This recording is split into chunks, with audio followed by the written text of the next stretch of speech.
Alden Richards, abay, is it true na hanggang sa ngayon ay talaga namang bumibisita pa rin sa Casa Bernardo? For today's video, kung saan medyo mailap na ang ilan sa mga paayuda ng Katden, no, matapos ang kanilang movie na Hello Love Again, na itinuturing na isa sa pinaka-successful movie ng taong 2024, kung saan hanggang sa ngayon ay nag-aantay pa rin at pilit pa rin pinaiingay ng mga Katden fans ang kanilang mga pangalan, kasi lumalabas na rin naman talaga sa social media ang tunay na dahilan kung bakit nananahimik si Kathryn at si Alden Richards, dahil meron pong isang movie na kailangan i-promote. So sa isang video updates po ng Abante News, nitong dalawang tambalang ito ay pinatunayan nila na posibleng may mga sikretong ganap itong si Alden at si Kathryn. Panoorin natin ito. Tapos lang naganap itong dalawang ito.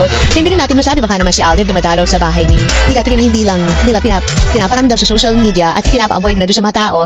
No, wag niyo mo nang yan ilabas. Kasi for sure, pagkatapos itong promo at showing ng pelikulang My Love Will Make You Disappear, gatsada na naman tungkol itong dalawang ito. Sa topic nito kagabi, kung saan sinabi nga nila na tila baga umiingay muli ang pangalan ni Kathryn at ni Alden Richards ngayong February, which is tinuturing na love month, ano, at naniniwala pa rin po sila na kahit na walang ganap at wala pong mga post or posting sa social media ang ilan sa mga nagaganap nga kay Kathryn at Alden, they believe ito pong si Ray Pumaloy and Mr. Dondon Sermino na posible pa rin na si Alden Richards ay pasikreto na dumadalaw sa bahay nga ni Miss Kathryn. Pero mas minamabuti talaga nila na wag munang ilabas ang ilan sa mga resibo na yan. Pero inyo sila na po mismo nagsasabi niyan na hindi sila naniniwala na walang nagaganap or walang sikretong ganap itong si Alden at si Kathryn. How much more na tayo na parang ang dami na nating mga nakitang mga secret na resibo na kahit anong tago ay talagang lumalabas pa rin. And naniniwala din po sila na talagang nag-level up yung kanilang romantic relationship during those times na magkasama sila sa Canada, kasi yun po ang pinaka-nilalabi ng ilang mga showbiz analyst, diba?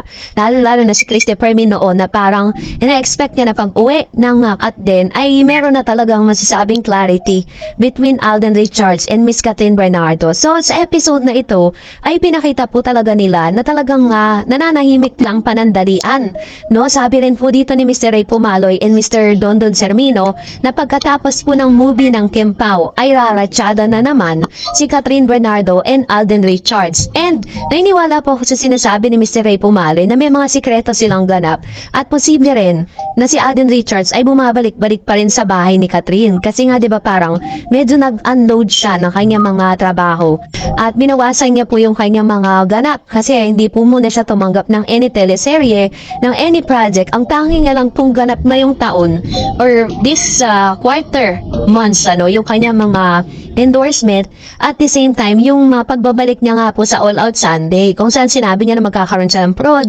mapapanood siya every Sunday, noon time program every Sunday. So yun po yung sinasabi niya, pero wala po siya mga teleserye, wala pang confirmation. Pero according to Mr. Alden Richards, hindi naman po niya sinasara yung kanyang sarili, basta may mas magandang material na i-offer sa kanya ay tatanggapin niya. Meron sa ngayon is yun po yung mga nararamdaman natin, na parang napaka-imposible na walang kaganapan between Kathryn and Alden Richards. Napaka-imposible rin ang sinasabi nitong mga showbiz critics na alam niya na kung sino sila, na parang nagdededmahan na raw si Kathryn at si Alden Richards. Hindi naman po pwede na parang bago ba sila mag-post ng kung ano-ano sa social media, kailangan ipaalam muna nila dun sa mga showbiz critics na yan. Hindi naman, kasi hindi naman sila kontrolado ng mga tao na yan.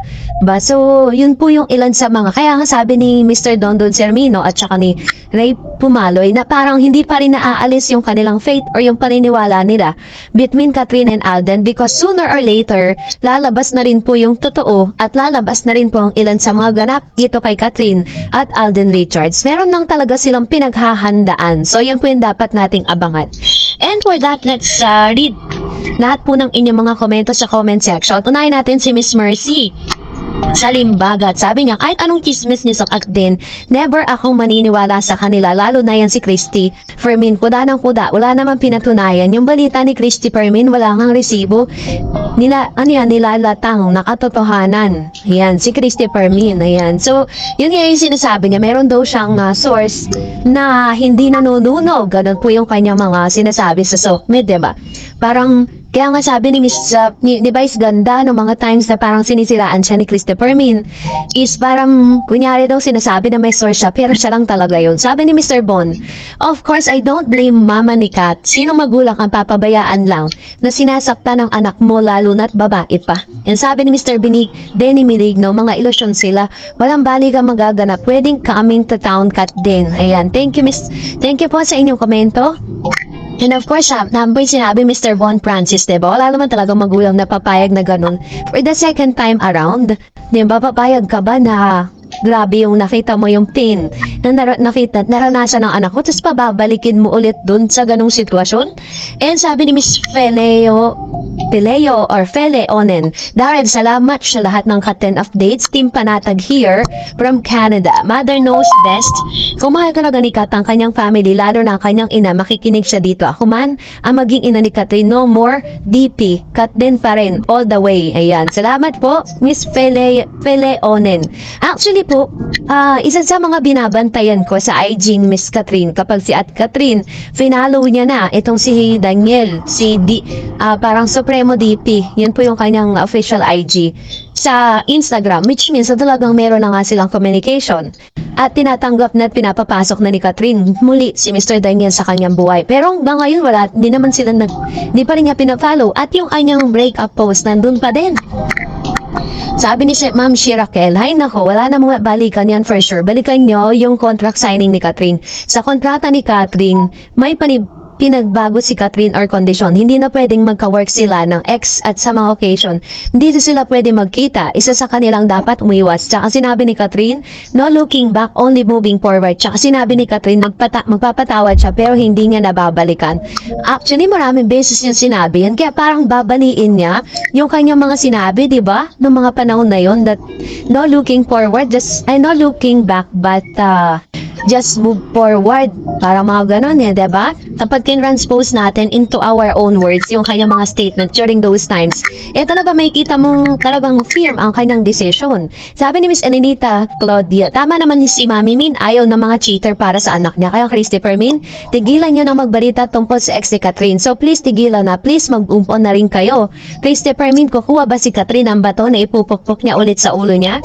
Masaya na si Katrin ngayon. Yan, ta naman yung kanyang komento with regards to this. And Miss Sharina Borromeo sa Cariana Borromeo, no way back po Katniel, never kong naramdaman noon na sila pa ni Daniel, di ko man lang sila hinahangan, but now with Alden, I love them both so much. Yeah, alam niyo talagang ang tawag po sa mga Kat din, they are the sleeping giants. No,